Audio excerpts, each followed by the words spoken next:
Donald Trump goes after Vivek Ramaswamy as disloyal and not a part of the MAGA movement.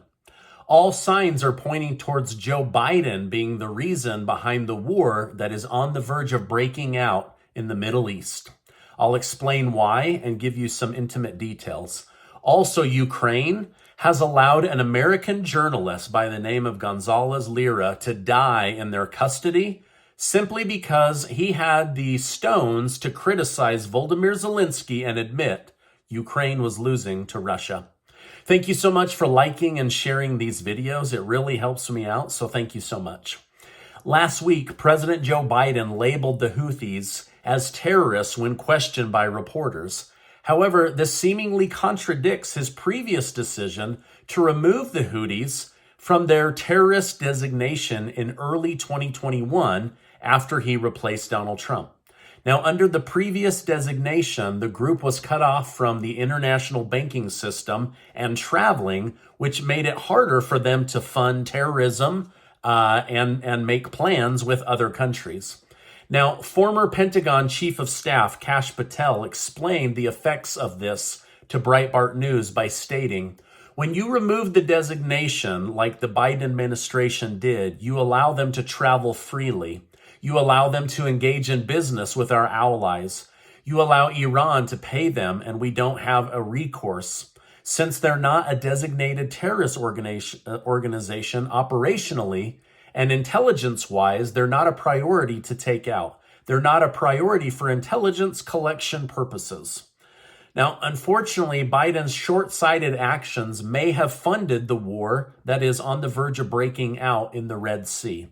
Regarding the country of Yemen, it was just revealed that the Pentagon was forced to conduct a second round of strikes in an attempt to avoid further escalation. On Saturday morning, CENTCOM detailed that Tomahawk missiles were used to destroy more infrastructure used by the Houthis to attack vessels in the Red Sea.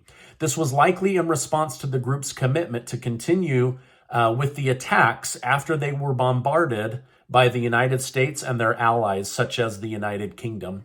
President Biden has continued his attempt to deter further threats by warning he will strike again if needed.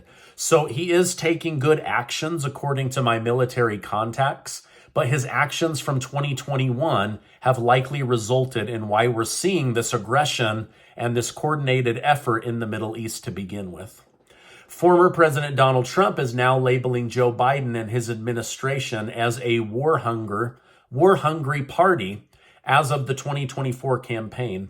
In a new social media post, Trump stated, "Remember, this is the same gang that surrendered in Afghanistan, where no one was held accountable or fired. It was the most embarrassing moment in the history of the United States. Now we have a war in Ukraine, Israel, and Yemen, but no war on our southern border?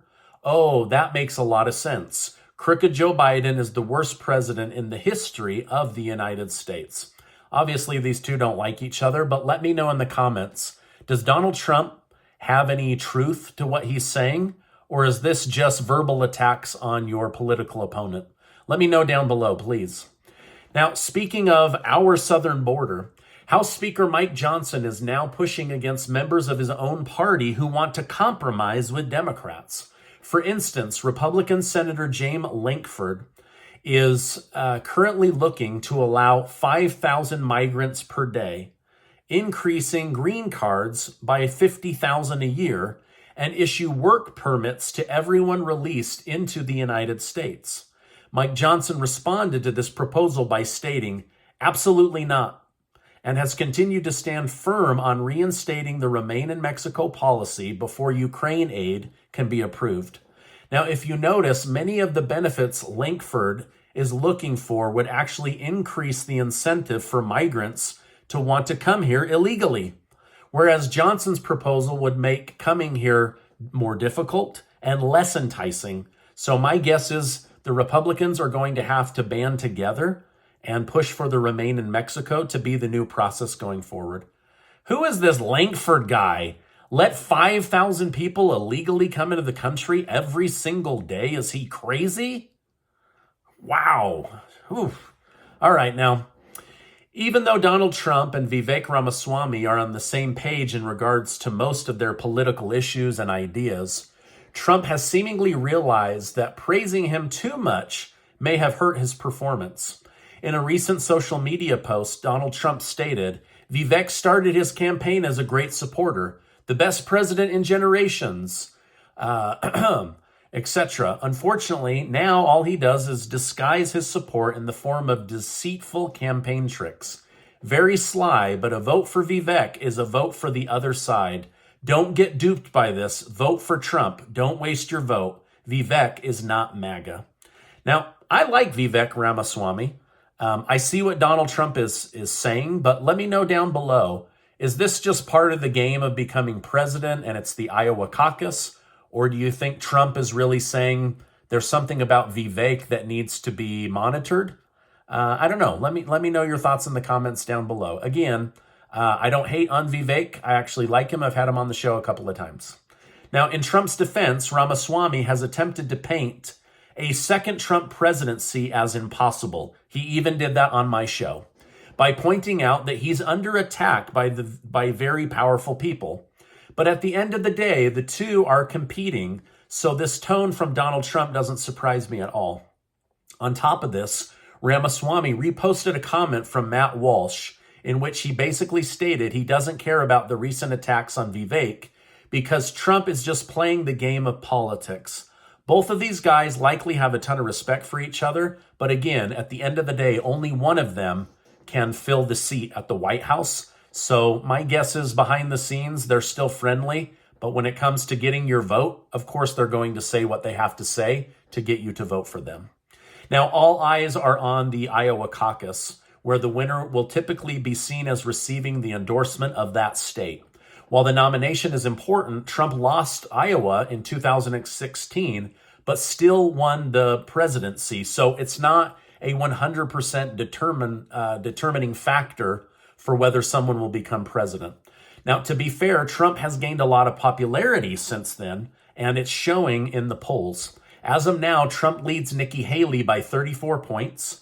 Ahead of the vote, Haley claims she is not interested in being vice president, but we will see if she changes her tune after she loses later tonight. That's just my prediction. Now, speaking of Trump, the media all day has been putting out articles about his lawyer, Mr. Joe Tacopina, abandoning Donald Trump during his defamation trial. The truth behind the story is that the Trump team is rolling all the cases in New York together so that defending him against Attorney General Letitia James is easier, it saves money, and it lessens the number of people that Donald Trump has to consult with every day so that he can be on the campaign trail longer. But yeah, go ahead and just say he abandoned him last minute. You think this wasn't just planned? This kind of stuff doesn't really happen. Now, Fulton County District Attorney Fani Willis has attempted to turn the accusations against her and Special Prosecutor Nathan Wade as a racist attack. While Willis didn't address the accusations directly, she did attempt to argue that Wade was in fact a qualified person. She said, "The black man I chose has been a judge for more than 10 years. Notice she made him black. Okay, anyway, let me keep going. So the black man I chose has been a judge for more than 10 years, runs a private practice for more than 20 years, represented businesses in civil litigation, served as a prosecutor, a criminal defense attorney, special assistant attorney general. After explaining his experience, she addressed God and stated, "God, isn't it them who's playing the race card when they only question one?" Specifically speaking about the fact that there are 2 white people on her team. Now, I'm just asking God, is it that some will never see a black man as qualified, no matter his achievements? So she's trying to use the race card to dismiss the fact that this guy didn't have enough experience. He left his wife of 20 years because of a secret sexual love affair. He had private meetings with the White House, and she's paid him $700,000, of which he used that money to take her on lavish vacations so that he could cheat on his wife. So I think this is more of a moral issue than a skin color issue, but you can continue to make it a skin color issue if you want. Now, while I'm researching the news this morning, I found out that an American who was in prison in Ukraine for criticizing Zelensky has died. The man's name was Gonzalo Lira. He was a journalist who clearly made too many enemies. While Lira was imprisoned, he claimed he was tortured and acquired double pneumonia, the latter of which resulted in his death. They basically left him there to die because he had the stones to question Volodymyr Zelensky and criticize him and say that Russia was winning the Ukraine war. Now, most people don't know this, but there's many journalists. I don't think I'm on this list, but I've had Jack Posobiec and a couple others on my list, Scott Ritter, Colonel McGregor. They are all on a hit list, which means that if they go to Ukraine, they could be arrested or taken out. And this Gonzalo Lira was on there. The media and the United States of America should be outraged. We have freedom of journalism. This guy went over to cover the Russia-Ukraine war. It's not his fault that Ukraine is losing. It's not his fault that he, it's insane to me. I'm a journalist myself, so maybe this is rubbing me worse than it would rub somebody else. But they abandoned this guy. They didn't even try to negotiate his removal, and they allowed him to die in a prison. So shame on Joe Biden and shame on Volodymyr Zelensky. Now, Tucker Carlson is the one that actually pointed this out back in an interview that he did with Gonzalo Lira's father, where he predicted his son's death.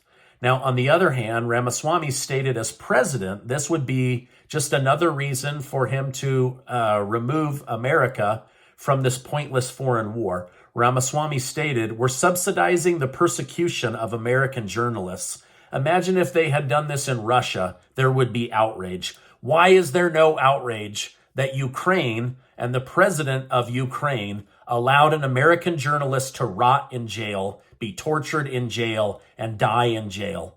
It's absolutely disgusting to me. All right, you're not disgusting to me. I love you. Thank you so much for supporting my channel, being amazing. You're amazing. I really believe that. I tell you guys every day because there's heavy news. The world is hard. Life can be hard. But you're amazing, and I never want you to forget that, because when you remember that, it makes life a little bit easier, and I believe in reinforcing good self-esteem. Anyway, thank you guys so much. Please give this video a like, hit that subscribe button, and check out this video. This interview that I did with Grant Stitchfield is going viral, so go check it out. It's really, really good. Thanks so much. I'll see you on the next video.